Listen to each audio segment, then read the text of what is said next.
Baik, kembali lagi bersama dengan saya dalam sesi parenting. Masih dalam materi yang sama, bagaimana menjadi orang tua yang bijak dalam mengasuh anak di era milenial, smart parenting.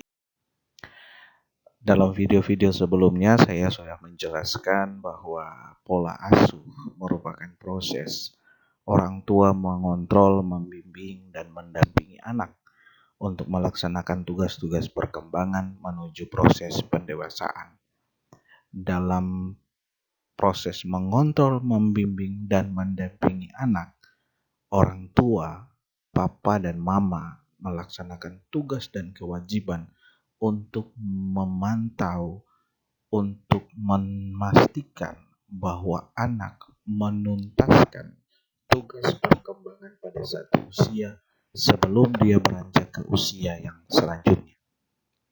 Dengan demikian, ketika anak beranjak ke usia yang lebih dewasa, itu artinya dia telah menyelesaikan tugas perkembangan pada usia-usia sebelumnya. Tidak ada tugas perkembangan yang tidak diselesaikan pada tahap sebelumnya.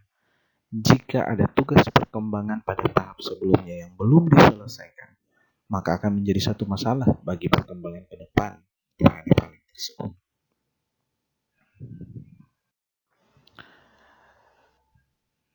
Dalam video sebelumnya saya menjelaskan bahwa menurut Diana Baumbrin ada 4 tipe pola asuh.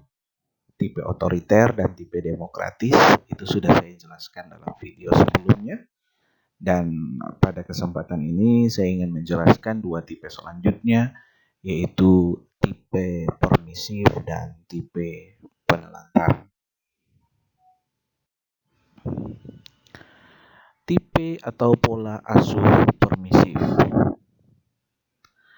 Orang tua dengan tipe atau gaya pengasuhan permisif itu memiliki ciri yang seperti apa? Yang pertama, orang tua permisif adalah orang tua yang cenderung memberikan kebebasan kepada anak tanpa adanya pengontrolan. Jadi anak dibiarkan untuk melakukan apa saja sesuai dengan keinginan anak, sesuai dengan kemauan anak, tanpa ada pengontrolan yang ketat dari orang tua. Apakah yang dilakukan oleh anak itu baik atau benar, salah atau tidak, orang tua memberikan kebebasan untuk anak melakukan apa yang diinginkan oleh anak tanpa ada kontrol. Nah, pola asuh permisif ini dalam kehidupan sehari-hari sering kita kenal dengan istilah pemanjaan. Jadi orang tua sering memanjakan anak, cenderung tidak menegur jika mengetahui anak dalam bahaya. Orang tua sudah mengetahui bahwa ketika anak melakukan perilaku tertentu atau tindakan tertentu, maka dampaknya pasti mengakibatkan hal negatif bagi kehidupannya. Dampak itu sudah diketahui oleh orang tua, tetapi orang tua tidak menegur, cenderung tidak menegur karena mungkin takut anaknya tersinggung, takut anaknya menangis, dan sebagainya. Sehingga orang tua cenderung tidak menegur dan membiarkan saja anak berada dalam situasi bahaya. Orang tua tidak berani menegur padahal mengetahui bahwa anak melakukan kesalahan. Nah, ini satu hal yang fatal ketika gaya permisif ini sudah kecenderungannya berlebihan dalam kehidupan keluarga. Maka ketika anak melakukan kesalahan pun cenderung tidak ditegur. Dan ini sering kita lihat ketika anak bersama orang tua berada di tempat umum. Banyak sekali anak yang kemudian menampilkan perilaku-perilaku yang tidak terpuji, perilaku-perilaku yang bersifat negatif, yang kemudian orang tua membiarkan saja. Dan orang tua menganggap bahwa itu satu hal yang wajar, satu hal yang sah-sah saja untuk dilakukan oleh seorang anak. Nah, orang tua mengetahui bahwa perilaku tersebut adalah perilaku yang salah, tetapi kemudian tidak ditegur oleh orang tua. Nah, orang tua dengan tipe permisif, semua keputusan itu diambil oleh anak. Beda dengan tipe otoriter. Kalau otoriter, keputusan diambil oleh orang tua. Kalau tipe demokratis, keputusan diambil oleh kedua belah pihak. Orang tua dan anak berdiskusi bersama untuk mengambil keputusan. Kalau orang tua permisif, keputusan itu diambil oleh anak. Dengan kata lain, anak menentukan jalan hidupnya. Orang tua tidak punya andil. Nah, ini satu hal yang berbahaya sebenarnya. Kita harus wanti-wanti atau memperhatikan dengan baik-baik orang tua dengan tipe ini. Ini sama saja kita memberikan anak kita masuk dalam bahaya. Karena ketika kita sudah tahu anak ini berada dalam bahaya, tapi kita tidak mencegahnya, malah kita membiarkan dia sendiri berjalan menuju ke arah yang negatif, bahkan keputusan itu diambil sendiri oleh anak. Nah, orang tua permisif juga cenderung memberikan reward yang kuat, penghargaan-penghargaan yang tinggi, tetapi punishment-nya itu lemah. Hukuman karena kesalahan itu lemah, malah cenderung ketika anak melakukan kesalahan, orang tua memuji, orang tua tersenyum, orang tua tidak melakukan apa-apa untuk menegur dan sebagainya. Nah, itu orang tua dengan pola pengasuhan permisif. Nah, hasil dari pola asuh permisif menghasilkan ciri anak yang pertama adalah agresif. Jelas, anak akan agresif, cenderung impulsif tinggi.